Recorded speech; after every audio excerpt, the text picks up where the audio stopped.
What's going on, folks? Just wanted to come out and record a pretty much end of the season update on the daddy-daughter bog. This is it. We're actually finally getting some rain today, so it's getting watered for the first time in a long while. So I'm gonna come around the side because those sundews are blocking the view. But this is a Sarracenia morii.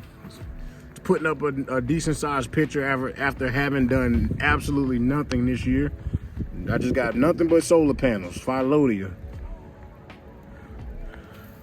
Here's the fly trap that we put in, first thing.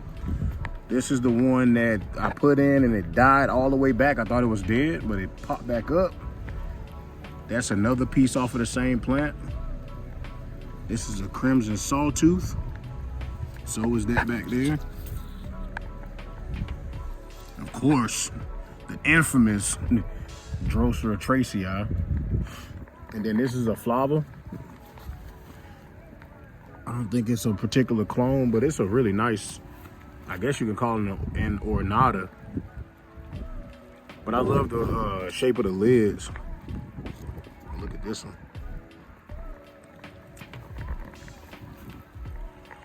If you can remember, when we built this bog, if you want to reflect back to the first video, we put 3 big plugs of sphagnum moss, and then I popped that Venus flytrap right into the middle of them. And you can see it's pretty much filled all the way in. This bog is growing some sphagnum moss for sure. Like everything else, I'm taking those tracei sundews out this winter, so it'll clean up the bog. And see, this is what happens. I forget all about the Citacina that's in there. This thing looks great. It looks great. And I always have to come through. That's a little maple tree coming up. I always got to come through and weed it.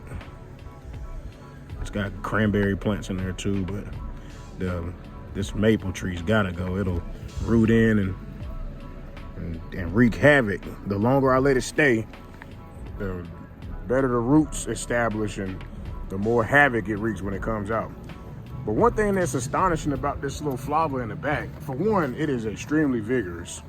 I'm hoping that trait stays around, you know, as it ages. But man, look, this thing is still sending up pictures. It still got traps coming up.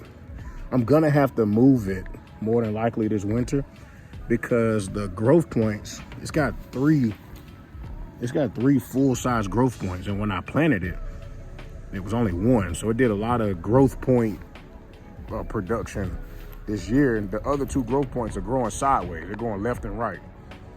So I'm more than likely gonna have to move that plant. It may be okay next year, but definitely the year after, I'll probably have to move it.